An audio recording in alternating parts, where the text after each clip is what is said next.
All attendees are in listen-only mode. Good morning, everyone. My name is Pauline Javanji, and I am talking to you from Portland, Oregon, where I work at the Research and Training Center for Pathways to Positive Futures. And we have a very distinguished group of presenters for you this morning. First, I just want to go over some instructions for how to use GoToWebinar. Please move any electronic handheld devices away from your computer and speakers. We recommend that you close all file sharing applications and streaming music or video. Please check your settings in the audio panel if you're experiencing audio problems. During the presentation, you can send questions by chat to the webinar organizer, and these will be held until the end. We'll have about 15 minutes at the end for Q&A. And audience members will be muted during the call. After the webinar, a recording will be available on the Pathways Research and Training Center site, and you can get the address on that first slide. We also have prepared a reference list which will also be posted on the website. Next slide. Our webinar this morning is titled Family Involvement in Transitions to Adulthood. Next slide. Our presenters are on the slide for you to see here. First and they're listed alphabetically, not in the order in which they'll be presenting. So what presenters include Johanna Bergen, who works with Youth Move National and is based in Iowa. Sandy Bumpus, a family member who's here in Oregon. Myself, Pauline Javanji, here in Oregon. Marlene Penn, who is a family member and technical assistance consultant in New Jersey. Sandra Spencer, who is a family member and is the executive director of the National Federation of Families for Children's Mental Health in Maryland. And Gwen White, who works with the Healthy Transitions Initiative at Georgetown University in Washington, D.C. Next slide. First, I'd like to outline the objectives of this morning's webinar. The focus is on preparing service providers to be able to first articulate the value to young people of having family members involved in services, to be able to navigate the legal and policy contexts of families involved in the transition years, to call upon family support organizations and parent advocates to support families in transition, to involve families engaged in services in productive ways, and to engage with diverse families. I will introduce our first presenter, and after that, in the interest of time, each presenter will introduce herself. So our first presenter is Sandra Spencer of the Federation of Families. Hi, everybody. I'm going to start with just talking a little bit about what I see as the family voyage.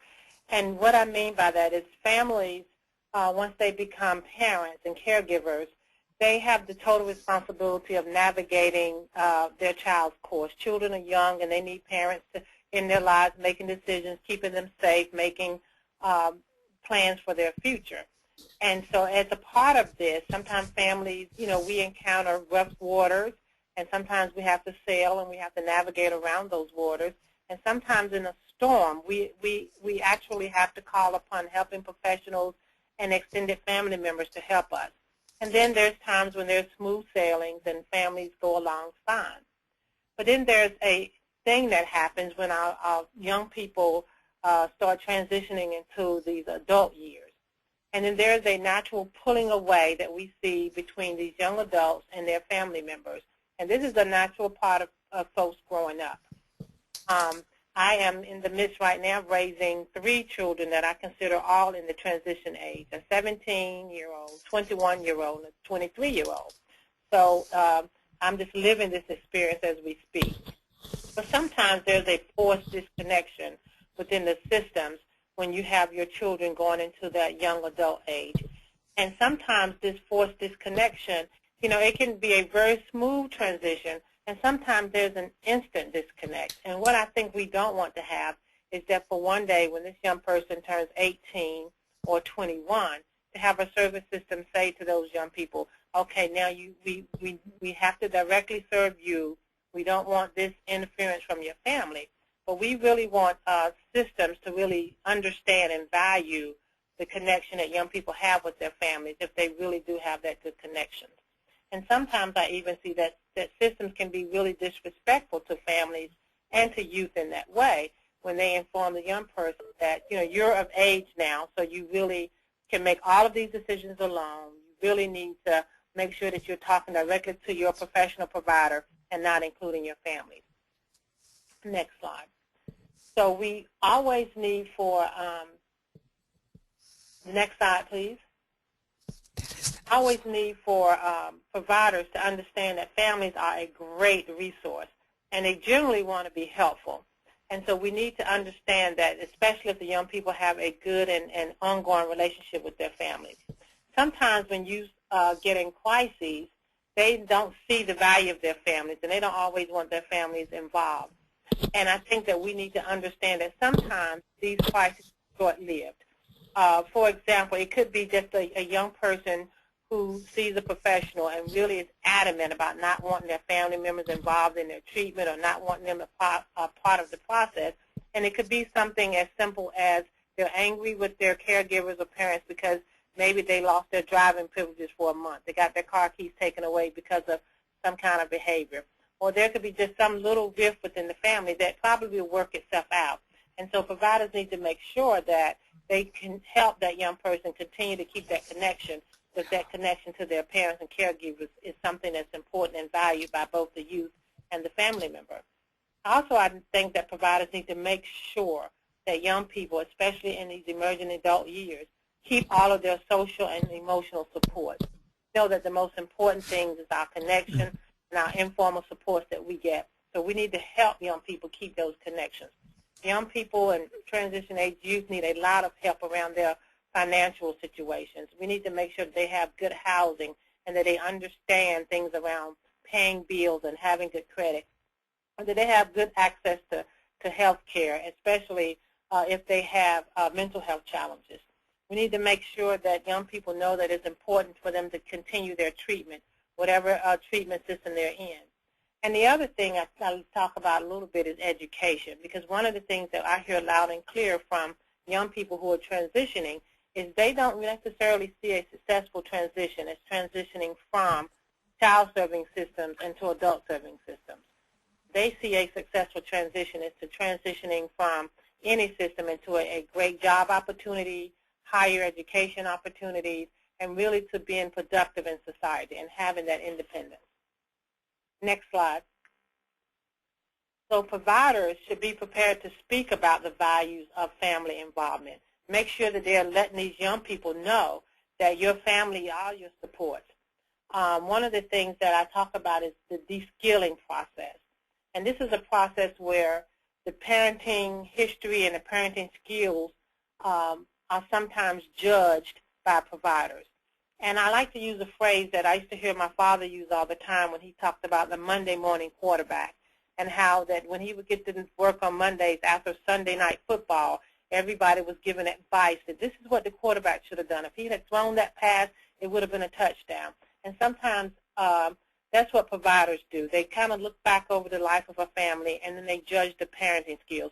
If you would have done this way with your child, if you would have provided more discipline or more support to your child, then maybe. And that is very de-skilling. That is very much of a put down to families. And I think providers need to really support what the families have done. One of the things I've heard, and I say to parents all the time, is parents have done the best they could with their children when they were raising them. And we always know that when we know better, we do better. And so we need to really value and understand that as parents, sometimes we've done the best we could when we were raising our children. So parents initially have confidence when they're raising their children. They really think, I did a really good job. And then sometimes they come into some professional judgment, and then they start to be questioned, and their experience and their expertise of raising their children become marginalized. So we need to make sure that we, as providers, make sure that you're supporting the family structure and the parenting and acknowledging the good job that the parents did, and make sure that the parents, are really feeling supported throughout the process. Thank you.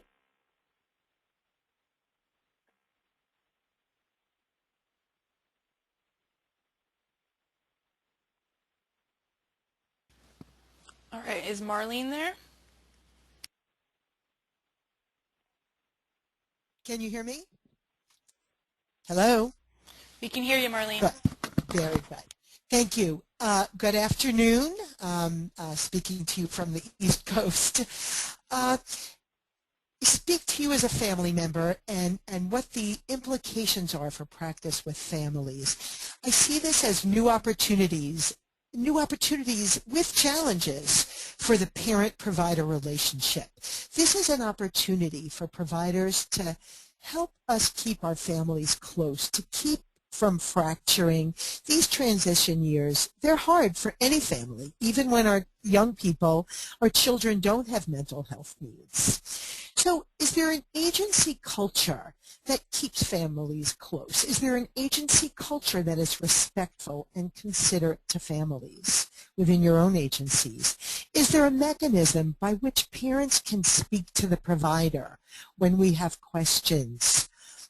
I can't tell you how many times I sat in waiting rooms when my son was either going in for therapy or coming out of therapy, and I sat there and strategized about ways to figure out that how can I speak to this therapist for a moment to talk about how things are going, how I think things are going, how I think the medication worked this week, and so forth. So is there a language gap between providers and parents? Even if parents are very well educated, we don't automatically understand treatment language or system jargon, the language of wraparound, descriptions of evidence-based treatments or SSRIs. This is new and needs to be presented in a friendly way. When I first started to support my own son, I started to volunteer on a committee that with professionals from 7 counties in New Jersey.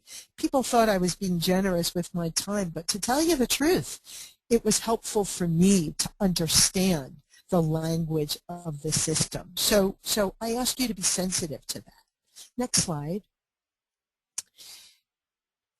Next slide, please. There is a delicate balancing act with any family in wanting to help protect your child, your young adult, and needing to let families move toward independence. You know, young people could make mistakes, as you know.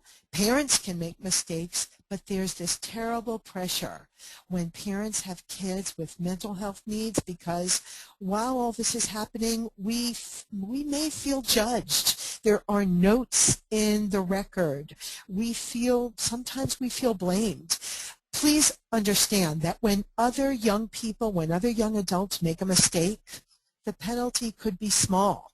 A young person may not be able to go to the prom, may not be able to walk, with graduation. But when our young kids, when our transition age youth make a mistake, or when we make a mistake, when we make a poor decision, the consequences can be dire. Hospitalization, jail, over-medication, overdose. We're terrified. So we need everybody to understand that. Getting parents involved with local family support organizations and linking them with parent advocates. Do I know how to do that? That's very, very helpful. Sometimes people feel a little afraid or challenged by the word advocate. Think of this as peer-to-peer support. Next slide, please.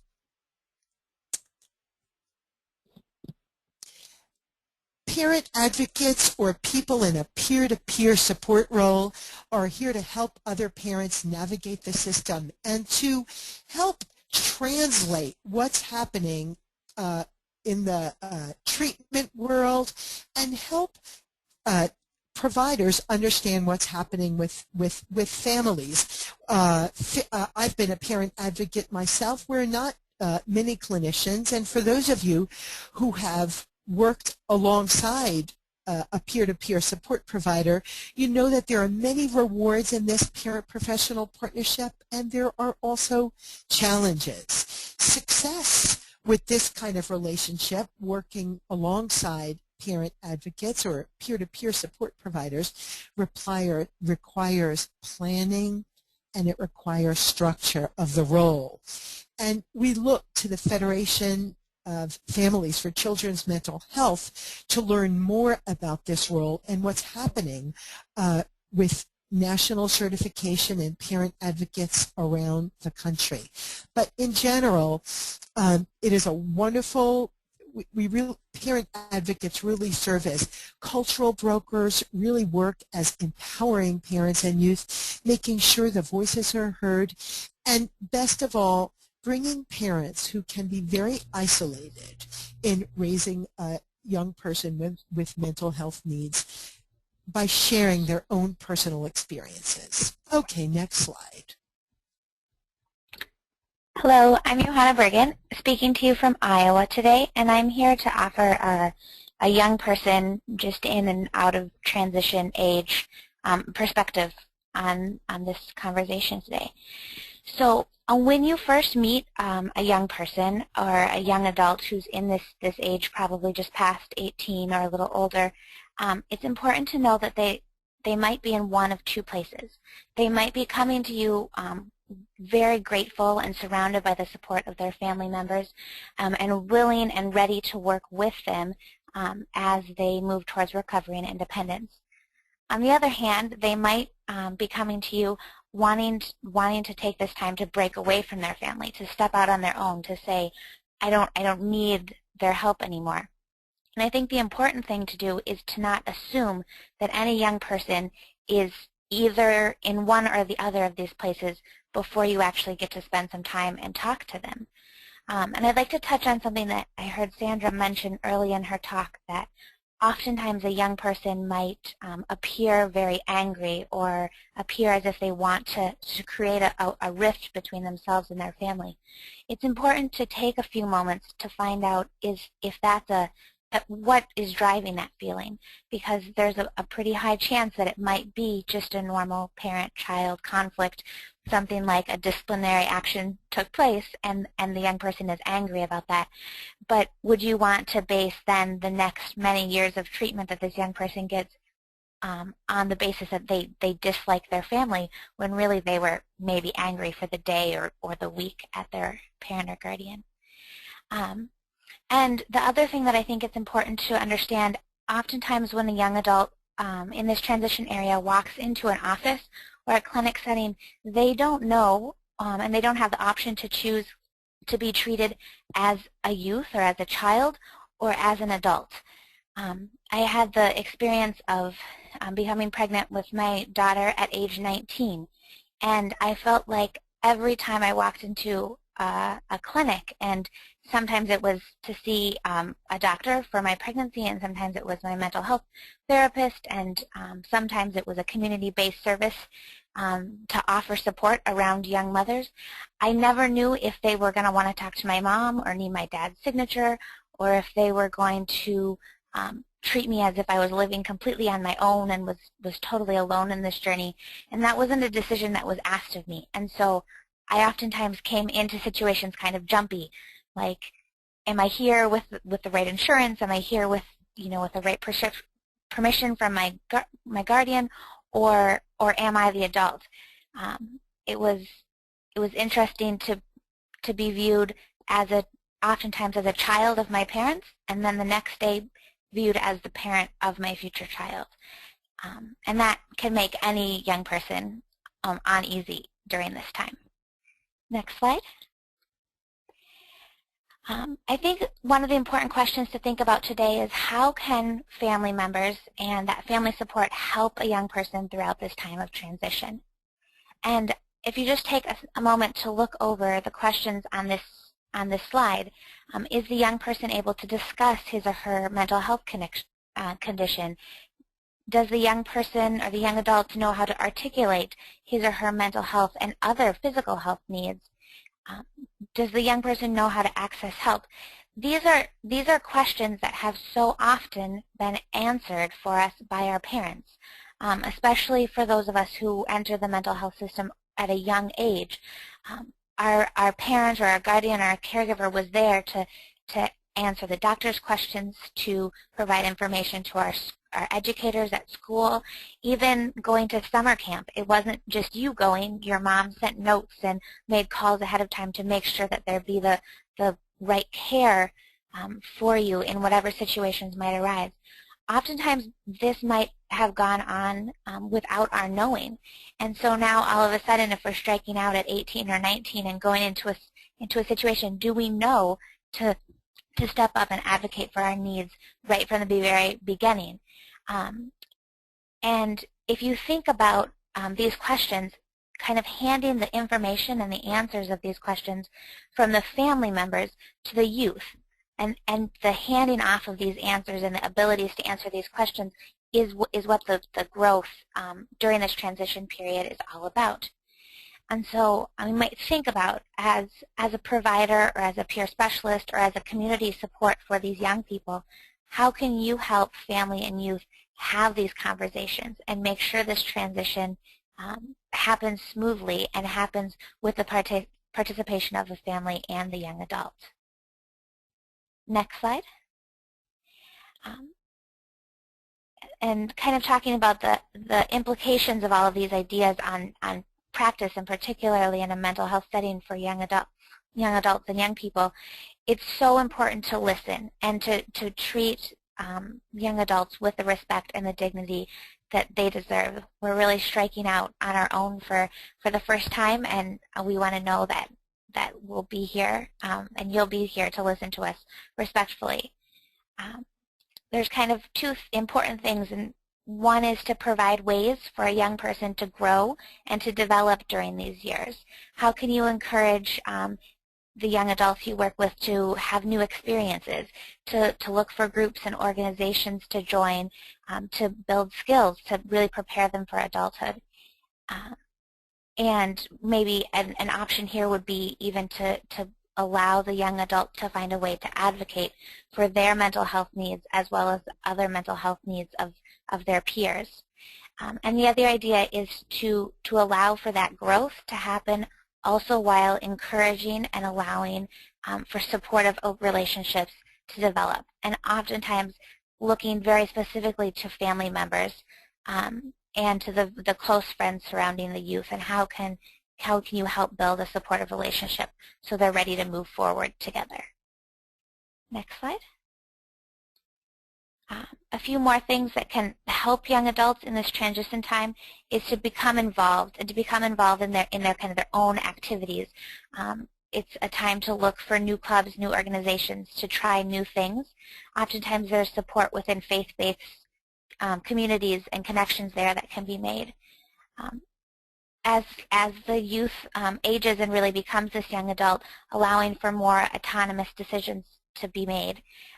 But always to continue thinking about helping a youth find those natural supports, to find peer support, and to remember to never shut the door on the support that families can offer. Next slide.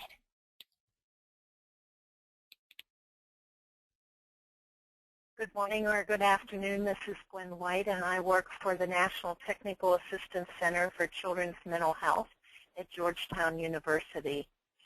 I'm going to talk today a little bit about some of the legal and policy issues that surround this age and stage.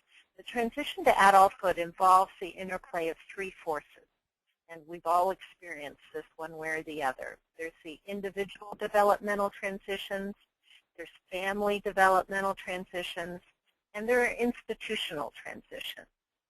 For families and for young adults, these developmental changes and adapting to our differing capacities build gradually over time. But that's not so for the institutional transitions, which tend to be rigid guidelines based on a birth date, not on individual need.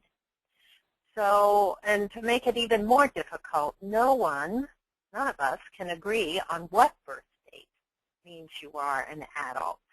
So, some examples. In some states, you can consent for mental health services as early as age 14, but you can't drive a car until age 16.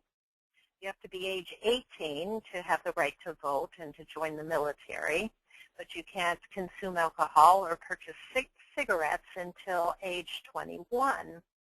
At age 17, you're able to drop out of school without parental consent.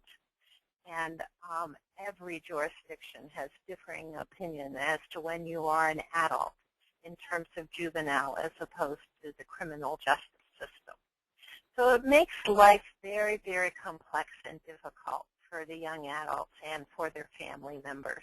I like the word complex, but then Johanna used the term uneasy, and I think that that's a lot of what happens here with this uneasiness. Maturation happens gradually over time. Functional capabilities happen gradually over time, but institutions tell you on a certain birth date, which changes when you are an adult. Next slide, please. As I just pointed out, the age of consent is the shift of legal responsibility for consent to treatment, but it varies state by state and does not match with other ages of consent to do things. The young adult also has the right to grant or deny permission for sharing of health information with parents or with other adult allies. And this becomes a dilemma for the young adult, for the families, and for providers of when all these shifts happen and when is it necessary to perhaps change the legal definitions and a parent seek to become a guardian. Next slide, please. A guardian has the legal responsibility to arrange the care of a young adult deemed, quote, not competent with that person's agreement. This adds an additional developmental task for young adults and family members because they have to figure out when and if this may be necessary. And it's complicated by the fact that the definition of competency varies. I like Johanna's questions there for family discussion. That could be a beginning point to do that. But it's just another complexity that makes this transition to adulthood very challenging. And the complexities are similar in the decisions to become a conservator. And these are legal things that families need a lot of help understanding and navigating. Next slide. If you listen to everything that Sandra and Marlene and Johanna just shared with us, it's very important to think about policy and practice change because the data is very, very, very clear. The typical services result in poor outcomes. And so we need to be sure that we are advocates for major positive policy shifts. One would be the advocating for policies and services that are based on functioning rather than on a birth date. The Affordable Health Care Act offers some of this opportunity. They have already extended the age, as most of you know, to age 26, for which young adults in the foster care system will qualify for health care insurance, and that children will be able to stay on their parents' insurance. But once again, this creates a complexity that needs family members and young adults and policy and practice, direct practice professionals will need to know, and that is that it's not as easy as just stay on until age 26. There's going to be a lot of choice, and whether it's better to stay on your parents' insurance or become a household of one. These are things that, again, a lot of help and support is going to be needed as these decisions are made. And then the other very important thing is that decisions are being made of how the Affordable Health Care Act will be implemented on a state-by-state basis. And usually these decisions are being made in either a child mental health silo or an adult mental health silo. And we're risking perhaps perpetuating that eligibility will continue to be based on a birth date rather than functioning. So I strongly urge you all to become familiar with who in your state are making these decisions and begin to educate them around the issues of this age group. And then in terms of practice, I think, again, Sandra and Marlene and Johanna have been very articulate about changes that need to be made. I'm just going to reiterate that the data is very clear on this point, too. Young adults have better outcomes with involved adult allies. And it is imperative that we respect and understand the role of family members. It is imperative that we respect the need of a young adult for adult allies, and if they don't have involved family members for whatever reason, to find ways to provide those natural supports in what they do. And the other thing is that this is an age group in which engagement is very different. And young adults want a safe place to live and a job that's very developmentally appropriate. They're not necessarily invested in treatment. They may need to have help to see the advantages of treatment. They want community-based, easy access and flexible services that respect youth culture. And so my final thing, and this plays in nicely to what my colleagues have said previous to this, and that is it's very imperative in practice that communication pathways be developed and be very intentional between providers and families, family and young adults, natural supports, but I would just urge you to always be thinking of what are the communication pathways that are a part of the practice culture. Next slide. Hello, this is Pauline, and I'm going to talk about some of the issues related to the involvement of diverse families in transition-related services. Obviously, this is a very complex topic that deserves much more time than we have here today, but I'd like to share some ideas with you and some questions to encourage you to think about your practice. First, as we know, young people live in many different kinds of family structures, cultural groups, and ethnic and racial groups. And therefore, there are some questions that we need to ask ourselves as we begin our work with families who are different from ourselves. So first of all, as a service provider, do I know who the young people I work with define as family, and what are their preferences for family involvement in their services? We need to know more about the specific cultural preferences of families. So how can I find information and advice about the racial and ethnic diversity of the families I'm working with and develop skills in providing culturally responsive services to them? We know that families of color face particular challenges finding appropriate services for their children who have mental health needs, and are, as a result, overrepresented in more restrictive settings. Families, therefore, face additional challenges remaining involved in their children's services, and so we really need to be thinking as service providers, how do we approach families who may have had some bad experiences encountering the service system and may be mistrustful, and we need to find ways to reach out to them and engage them and build trust. Next slide. I'm going to talk very briefly about some specific ethnic and racial groups, just make a very few general points.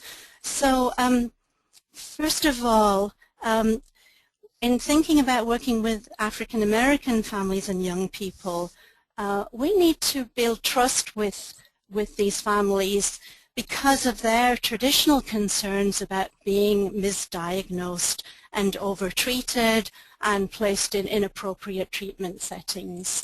So it's going to take extra effort to build relationships with African American clients, and we recommend longer-term relationships with families with particular emphasis on resilience-oriented strategies, on activities where young people can experience success. And I want to mention briefly an example of a program we have here in Portland. Self-Enhancement Inc. is a program that works with young African American people and their families, offering after-school programs, school enrichment, and relationships with mentors. And all of their services are planned with a high level of family involvement. For all families, protective factors include strong relationships with families, and this is particularly so with African American families where strong kinship ties are particularly important to the well-being of young people. And we know that community support such as churches and recreational organizations can be valuable, although it's a generalization and not all families will want this. So we need to always find out what young people and their families would want. Next slide. In thinking about working with Native American families, we have some questions. Do I seek to connect Native American youth and families to culturally specific agencies that use holistic and comprehensive approaches to providing services and interventions that are particularly rooted in traditional teachings? We know that traditional ways of knowing include multidimensional, integrated, and nonlinear ways of thinking about health and mental health and well-being that include attention to all the dimensions of life. And so we need to work with families around using those kinds of comprehensive strategies, such as are developed through the relational worldview described by Terry Cross. One program that provides this kind of services is at the NEA Family Center in Portland, where all of the interventions and services provided incorporate cultural teachings and cultural activities with the emphasis on young people developing a positive cultural identity, which is a protective factor in challenging life situations.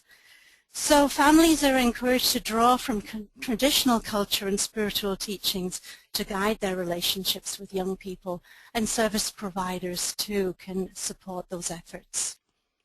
Next slide.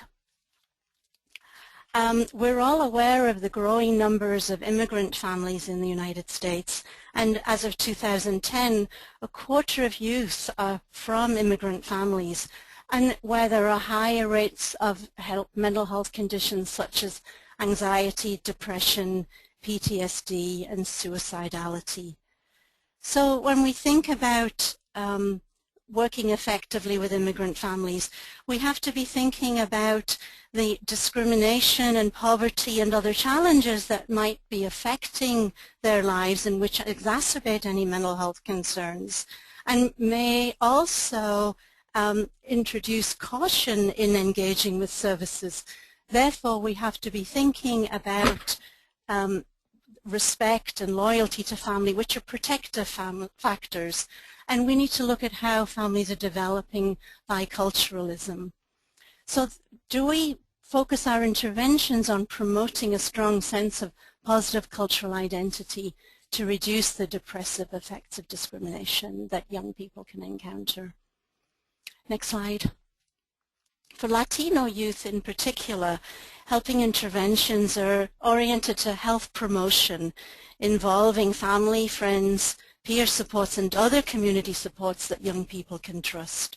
And it's particularly important with immigrant children and young adults to address tensions related to different levels of acculturation within the family that can be addressed by service providers who have cultural knowledge and understand the transitional cultural issues affecting families.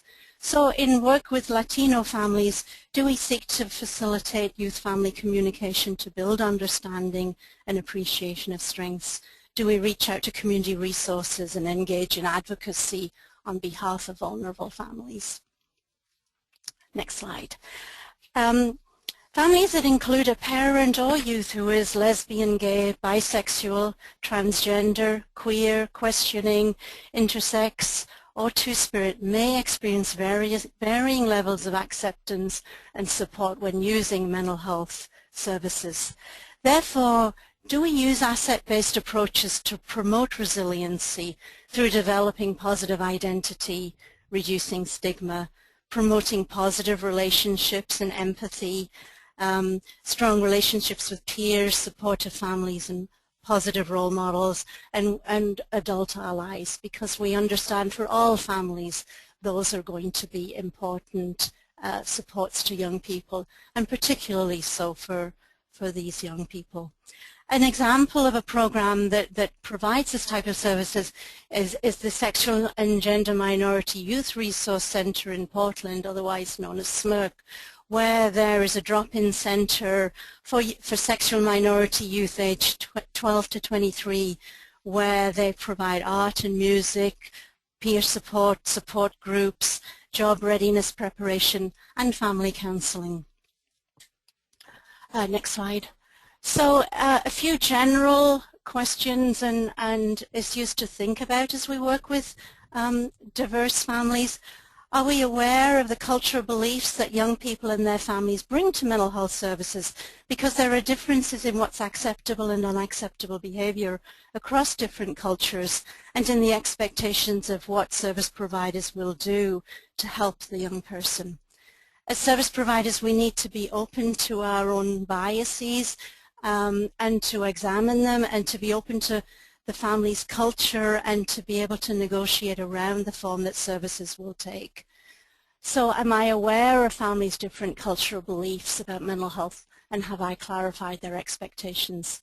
Do I respond with humility and reflection and seek clarity where I don't understand?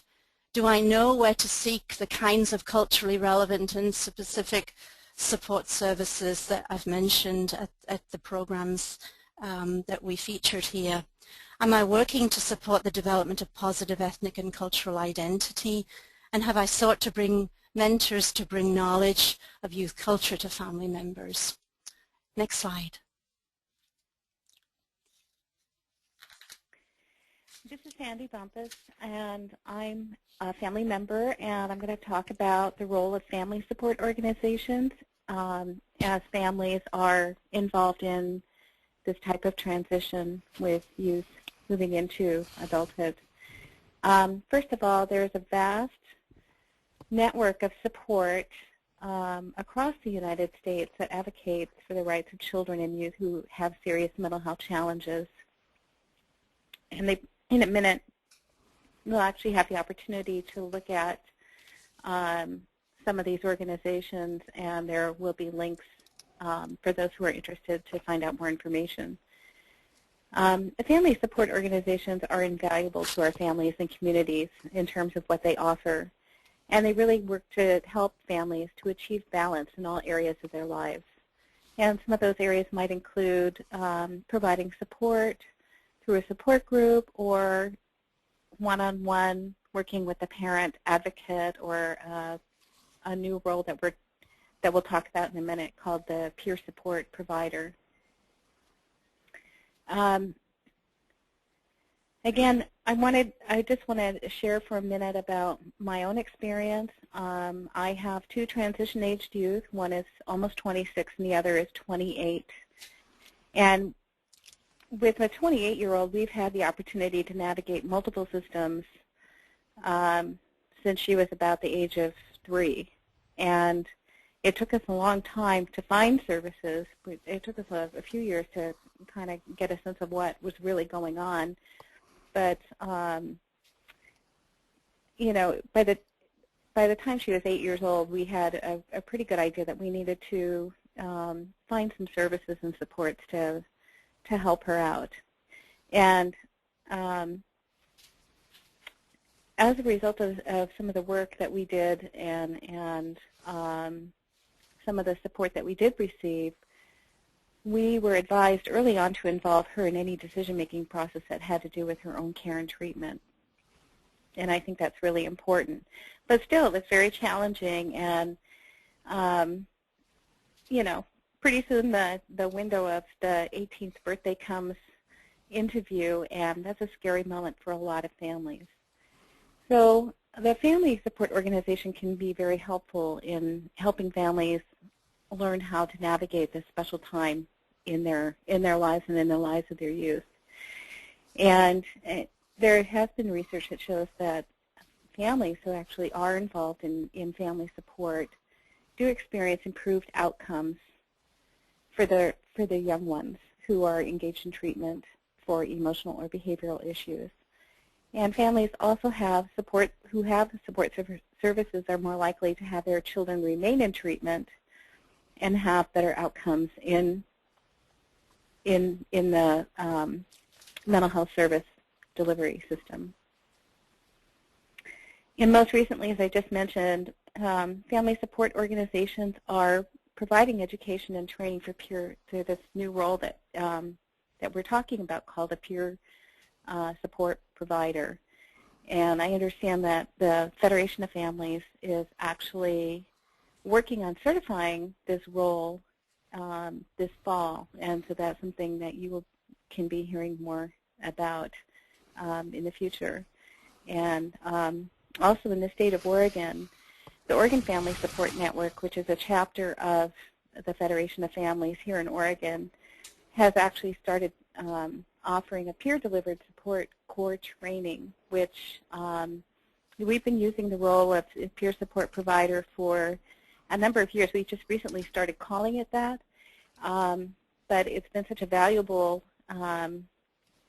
offering through the family organization that the state has actually certified the curriculum that we're using, and it's been a pretty rigorous process to go through in terms of getting a curriculum passed to be able to use at the state level. So, again, a peer support provider can work one-on-one with families and with youth.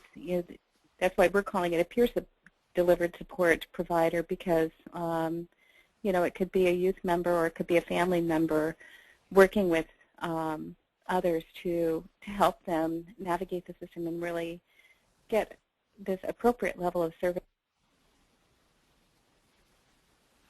Next slide. So again, I've mentioned the National Federation of Families for Mental Health. And I think, first of all, this is about 20 years ago. I know the Federation has been around for a long time, but 20 years ago when I was first, really struggling to find the kind of services and supports that were needed for my child, I had no knowledge of the Federation of Families. And in preparation of getting ready for this presentation today, I went on their website and found that there are now family organizations in nearly every state, and in many cases there are states that have multiple family organizations that they offer. So what that tells me is that there's more hope now and more support and all the things that families need. Maybe not everything, but a lot of what families need are available through these family support organizations.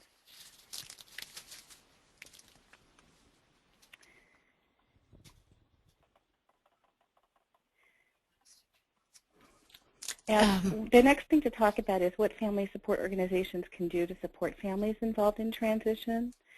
And the first thing that I think is really important that we really tried to make happen in our community is to educate families of youth who are transition-aged about what the systems are that are out there that will serve their needs well into the future. And sometimes that's a big myth, or a big, not a myth, but a big unknown for us and for our youth. So I think it's really important to have an understanding of how those services are different.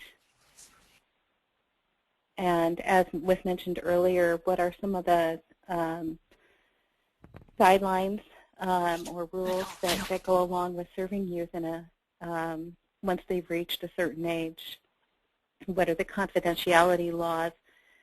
How can families be involved? And this is really a difficult transition for families to make because we've become such good advocates over the years for our kids, trying to get them services, and then all of a sudden it's hard to continue to advocate for your kids in the same way when they get to this age.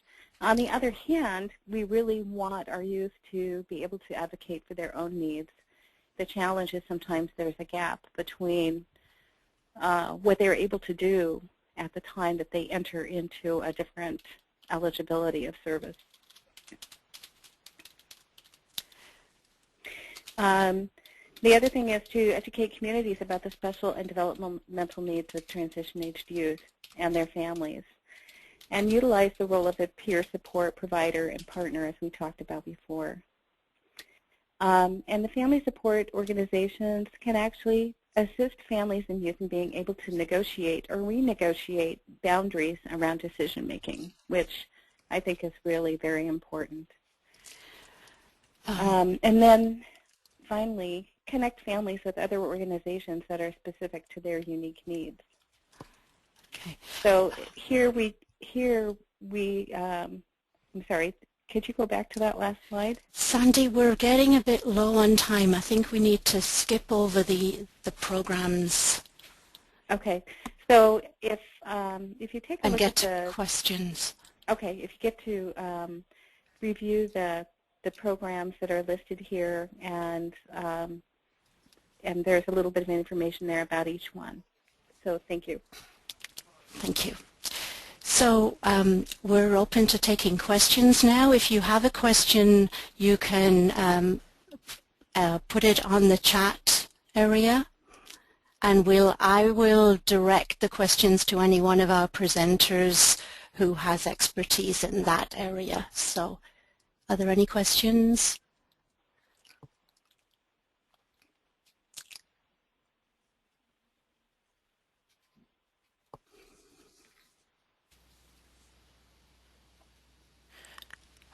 So there's a couple that are typed in. I was just wondering, do you guys see those? I'm not seeing that. We're not seeing the questions. Okay. Do you want me to go ahead and read them to you? Yes, please. All right. So we have one question that asks, how does the wraparound process need to be modified to be effectively used for transition-age youth populations? And what are good working models with evidence of effectiveness? Okay. Is there one of our presenters would be willing to answer that question? Gwen, maybe? Yes, it's Gwen. I just took my phone off mute. I think one of the things we can put on the website under your things, there's some differences between wraparound and another service delivery model called the TIP model, Transition to Independence, which is used with this group of young adults. I think the main adaptation is that young adults get of an age where they don't necessarily want a huge group of people in the room making their plan or helping to make their plan, even if they're leading that. So I think a big adaptation is an service planning of being sure that allowing the young adult to decide who they would like to be involved in that service planning. And it doesn't need to be everyone. The young adult may choose to want to do their planning just with the service coordinator or their transition facilitator or who's working with them. And then they and the service coordinator can work with to pull in the other one. They may just want it to be one of their families or family members or one of their adult allies, but a big difference in the adaptation is that the planning process can happen in ways that doesn't involve just one large meeting. And it may just involve the family member or some other adult ally. The other is the domains that you need to involve. Certainly, the domain of secondary education, occupational, voc rehab, the housing, because housing is a big issue. Use perhaps national resources that include family organizations, but also consumer organizations that have a lot of information about some of the ways to negotiate the benefits and things coming up. So you have to change the domains of those areas in which you are working with young adults on. Does anyone else have anything to add to that? Any other thoughts about that? We have another, thank you, Gwen. We have another question. The question is, in immigrant families, it seems that there's often a resistance by youth to reinforcement of culture in an effort to assimilate, and that this can be a wedge between parent and child. What are some specific strategies to maintain and support cultural identity for youth, and at the same time assist parents in developing empathy for their child who's straddling two cultures? I'll have a go at that, and I'll welcome any additional thoughts from our other presenters. One of the strategies that I'm aware of is to recruit people in that community who are bicultural and who understand and are achieving in both cultures, people who are respected by the family and who also can be seen by young people as role models. One of the issues that families who are coming from the original culture will need to understand is that for young people to be successful in this country, they will need to be able to identify to some extent, at least, with their peers in school, in college, in employment, and so they will need to be acculturated to some extent, and that doesn't mean abandoning the original culture, but developing a bicultural identity which will allow them to be successful in both cultures. And there are likely to be, if a service provider looks around enough and works with the family to identify folks, there will be bicultural adult allies who might work with the young person and family on that question. Anyone want to add anything to that?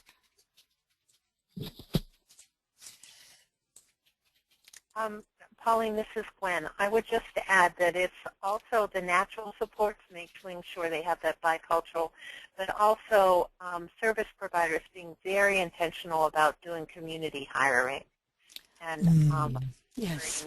both youth, people who are aware of youth culture and the bicultural things. And that's not an easy task, but it has to be an intensive support. Yeah. Marlene wanted to add something there. Well, I just wanted to respond to another question, if that's okay, quickly. Yes, go ahead. Yes, this was a question about are there any suggestions regarding improving attendance of parents at trainings? You know, when I used to go into the group home that my son was living in, I'd go in the back room where they handed out the medication, and there were wonderful trainings being offered all over the place to the staff only.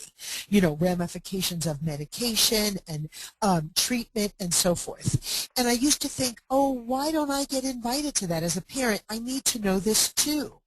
But the trainings that I was invited to were things like how to change yourself, how to change your parenting. So sometimes it's the message to parents that really can be kind of a turnoff, kind of a disconnect.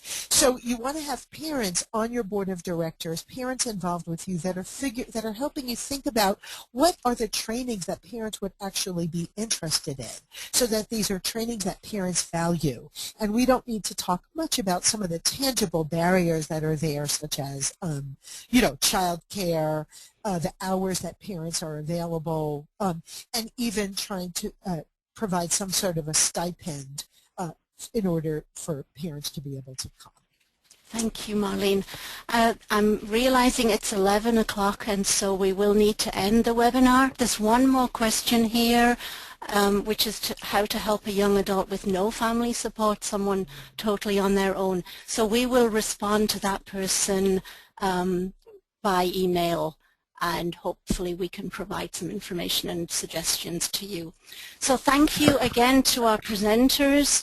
Thank you to our audience and participants. It's been a wonderful opportunity to talk with you about family involvement. And look for our PowerPoint slides and the reference list on our website. Thank you again, and have a great rest of the day. Bye-bye.